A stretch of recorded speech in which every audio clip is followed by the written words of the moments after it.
हमें अपने भीतर थोड़े से झुकने की आदत डालनी चाहिए। और झुकने की आदत हम डाल सकते हैं कब? जबकि हमें ये महसूस होने लगे कि हमारे अपने जीने में बहुत सारे लोगों का हाथ है। हम हमेशा थैंक्सफुल रहें उन सब के लिए जिनका की हाथ हमारे जीने में है। ये जो सांस हम ले रहे हैं, उस सांस के लेने में भी बहुत लोगों का हाथ है। मुझे हमेशा मालूम लगता है जिन्होंने ये बनाया होगा, जिसके नीचे बैठकर हम शांति से धर्म ध्यान कर रहे हैं, कभी उनको धन्यवाद देने का, कभी उनके उपकार मानने का हमारे मन में भाव आया? कभी नहीं आता। हमें सुबह से शाम तक कितने लोग जीने में मदद करते हैं, कितना उनका उपकार है, कभी इसका ध्यान ही नहीं आता। हमने किस पर कितने उपकार किए। पतंग उड़ाने के लिए छोटी सी मुड़ेर पर दौड़ता था और कुछ नहीं होता था मुझे, मेरी छाती में बिल्कुल धक धक नहीं होती थी धक धक वहां नीचे बैठी हुई मां जो दाना बीनती रहती थी, चावल। ए भैया नीचे उतर आओ, मानते नहीं हो तो हमारी, कहीं गिर जाओगे। कभी याद आता है? कभी याद नहीं आता। अब तो हमारे पास हमारे अपने जो हमने जोड़ के रखे हैं और जिनके बीच में मैं अपने अहम से केंद्र बन के बैठा हूं, वही सब दिखाई देता है। मेरे माता पिता भी मेरे अहंकार के केंद्र की परिधि में हैं। देख लो, गौर से देख लो, सब सारा संसार जब से मैं बड़ा हुआ हूं तब से मैंने यही सोचना शुरू किया है, सब मेरे अनुसार चलो। अब आपके दिन लद गए, वहां बैठ जाओ कोने में, जो खाने दे दूं खा लो, पहनने दे दूं पहन लो। साहब हो गया, बेटा साहब हो गया। बेटा अब बेटा नहीं रहा। बहुत मुश्किल है। क्या इस तरह हम अपने जीवन को अच्छा बना पाएंगे? लगता है आपको? मुझे तो कई बार बहुत निराशा होने लगती कि मैं क्या कहूं, किस तरह अपन बैठ करके इन बातों पर विचार करें। क्या होगा इस तरह विचार करने से? क्योंकि जीवन में तो वो सारी चीजें इतनी अधिक आ चुकी हैं जिनसे कि हमने खुद अपने जीवन को पतित कर लिया है। अब ऐसी स्थिति में हम कैसे अपने जीवन का उत्थान करेंगे, कैसे अपने जीवन को ऊंचा उठाएंगे? अगर यही हमारी स्थिति रही तो धीरे धीरे ये तो हमारे गिरने के लक्षण है।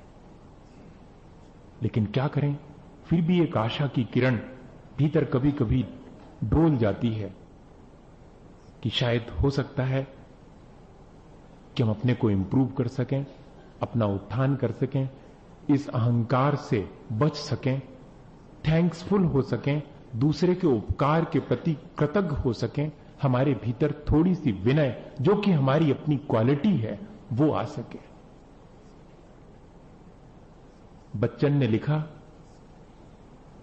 कि मैंने तो बड़े की परिभाषा वो ही बना ली है कि जिसके पास पहुंचकर के मैं कभी अपने को छोटा महसूस नहीं करता। आज तो जिसके पास पहुंचो ऐसा लगने लगता है कि जैसे मेरा कद छोटा हो गया। जिससे मिलो उसके सामने पहुंच करके ऐसा लगता है जैसे मेरा कद छोटा हो गया। तब फिर लगता है कि कोई बड़ा नहीं है, बड़े तो सिर्फ भगवान हैं जिनके पास पहुंच करके कद बड़ा हो जाता है। ये ललक भीतर आ जाती है कि ये सिर्फ एक व्यक्ति है जो ये कहता है कि मेरे जैसे हो सकते हो, तुम मेरे मातहत रहो, ये नहीं कहता। यहां तो सारी दुनिया जिसके पास पहुंचो वो कहती है कि मेरे मातहत होके रहो, मेरे जैसे तुम हो कैसे सकते हो? जब नेपोलियन बोनापार्ट अपनी सेना के बीच में बहुत स्टूडियस था, उसने अपनी बहुत बड़ी लाइब्रेरी बना के रखी थी और उस लाइब्रेरी में से उसको एक बहुत ऊंची जगह पर रखी हुई किताब चाहिए थी।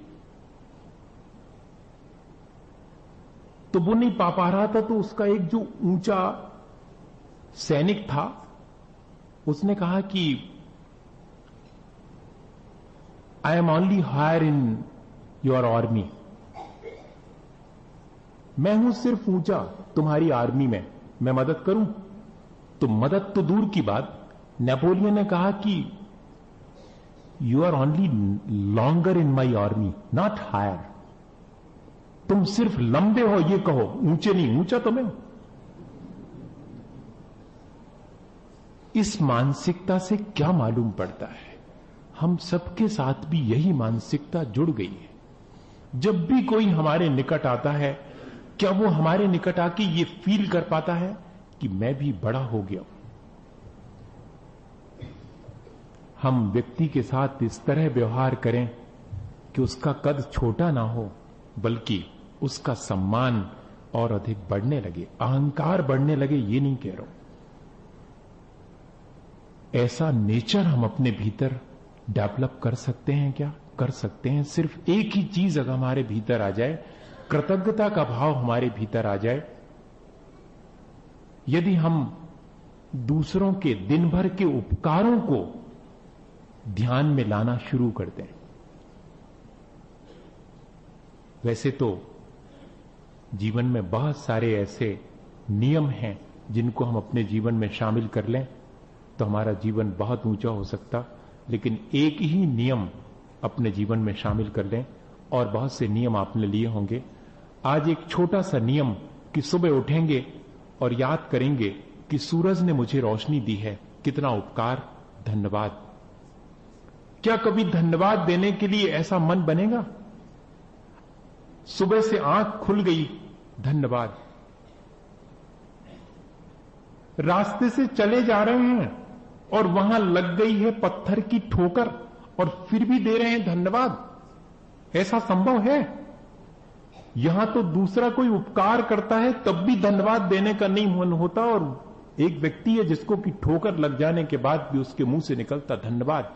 ईश्वर को ऊपर हाथ जोड़ करके कहता कि धन्यवाद। वहां कोई बैठा नहीं है, लेकिन हमको तो धन्यवाद देना है। तो लोग पूछते हैं कि इतनी चोट लगने के बाद धन्यवाद। वो कहता कि इससे ज्यादा लग सकती थी, कम में काम निकट गया, इस बात के लिए धन्यवाद, इस बात के लिए धन्यवाद। क्या ऐसी मानसिकता हमारी नहीं बन सकती? बन सकती है। बनाएं तो हम बन सकती है। पहले तो इतना ही कर लें कि दिन भर में जिनका हमारे ऊपर उपकार है उनको हम धन्यवाद दे सकें। भोजन करने बैठे हैं, क्या धन्यवाद से मन भर जाता है? मां के प्रति या जिसने फूड हैंडल किया उसके प्रति? कभी नहीं भरता धन्यवाद से मन। मन तो उस भोजन से भी नहीं भरता, मन तो इस बात से भरता है कि ये ऐसी बनी है और ये ऐसी नहीं बनी है, और वहां होटल में इससे अच्छा बनता है। मन तो इससे भरता है, मन इससे नहीं भरता। भैया, मैं तो इसी तरह की बात जानता हूं। पूजा पाठ तो सब कर लेते हैं, अभिषेक भी बहुत लोग करते हैं, स्वाध्याय भी बहुत लोग करते हैं, करते होंगे, जिंदगी निकल गई। लेकिन ये जो काम करने का था वो अभी तक अपन नहीं कर पाए हैं। वो काम अपन ने करे हैं सो बहुत धन्यवाद, पीठ अपने हाथ से थपथपाओ। लेकिन अभी ये काम करना भी बाकी है। जीवन को इस तरह से व्यवस्थित करने का काम भी करना जरूरी है।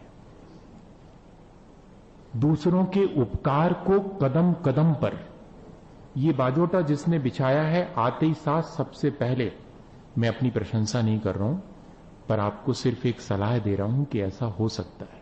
ये बाजोटा जिसने बिछाया है, ये पाटा जिसने लगाया है, आपको शायद नहीं मालूम, मेरा इस पर बैठने के बाद जी कितना भर आता है ये मैं जानता हूं। जब आप मुझे ताली बजा करके और गा करके और अपने यहां पर प्रवेश करके ला रहे थे, तब मेरा मन कितना भर आया था ये मैं जानता हूं। क्या कभी इसी तरह हमारा मन भर आता है छोटी छोटी चीजों के लिए कि लोग मेरे लिए कितना कर रहे हैं, कितनी गुड विशेष दे रहे हैं सुबह से शाम तक, आप स्वस्थ रहें, प्रसन्न रहें, आपको कोई तकलीफ ना हो। इससे ज्यादा कोई उपकार हो सकता किसी का? कुछ भी नहीं दिया किसी ने, दिखने वाली कोई चीज नहीं दी, लेकिन नई दिखने वाली चीजें लोग कितनी दे रहे हैं। आप अगर थोड़ा सा इधर जगह आपको कम पड़ रही है और ऐसा खिसक गए हैं, मानिएगा कि दूसरे को आपके प्रति कृतज्ञ होना चाहिए। उन्हीं क्षणों में कृतज्ञता से भर जाना चाहिए था। होना तो ये चाहिए था मन में कि अरे मेरे लिए आप खिसक गए, लेकिन ये होता ही नहीं है। सामने वालों को कहना पड़ता है कि खिसको जी, और ठीक इस अधिकार से कि जैसे मेरी जगह हो, तुमने कोई मेरे ऊपर उपकार नहीं किया, वो तो मुझे बैठना ही था, तुम ज्यादा जगह में बैठ गए। कितना मुश्किल है, इतनी छोटी सी चीज, मैं बहुत बड़ी बड़ी चीज नहीं कह रहा हूं, यहीं पर हम देख लें क्या इतना हम कर पाते हैं। दर्शन कर रहे हैं और कोई और आ जावे तो हम थोड़ा सा खिसक जाते हैं क्या, और हमारे खिसकने पर सामने वाला पूरे उसी धन्यवाद से भर जाता है क्या? नहीं हो पाता, अभी नहीं हो पा रहा है ये। अभी तो ज्यादा से ज्यादा जगह दर्शन करने के लिए मुझे चाहिए। हटो वहां पर, बाजू से खड़े रहो, हम यहां से, हाँ हम दर्शन कर रहे हैं, तुम देखो हम कैसे दर्शन करें। नहीं भैया नहीं, हम धर्म के क्षेत्र में चाहे कर्म के क्षेत्र में सब जगह लिखा तो है कि 10 मुंडानम, अकेले केशों का मुंडन कर लेना मुंडन नहीं है, हाथ पैर का मुंडन और 5 इंद्रियों का मुंडन, अपनी वचन प्रवृत्ति का मुंडन, सब चीजों का मुंडन, सब चीजों में विनय आनी चाहिए। हमारे शरीर तक में विनय, विनयवान शरीर अलग मालूम दिखाई पड़ने लगता है, किसी को कहने की आवश्यकता नहीं। विनयवान वाणी अलग दिखाई पड़ती है, विनयवान मन अलग दिखाई पड़ता है। कृतज्ञता से भरा हुआ अगर जीवन है तो आंखों में कृतज्ञता अलग दिखाई देने लगती है, कहीं छुपती नहीं है ये चीजें, चेहरे पर दिखाई देने लगती है। क्या ऐसा हम कर सकते हैं? कर सकते हैं। एक छोटी सी घटना और शायद अपना मन ऐसी कृतज्ञता से भर जाए और हमारे जीवन में ऐसा उपकार का भाव दूसरे के प्रति आ जावे, तो शायद हमारा जीवन सार्थक हो जाए।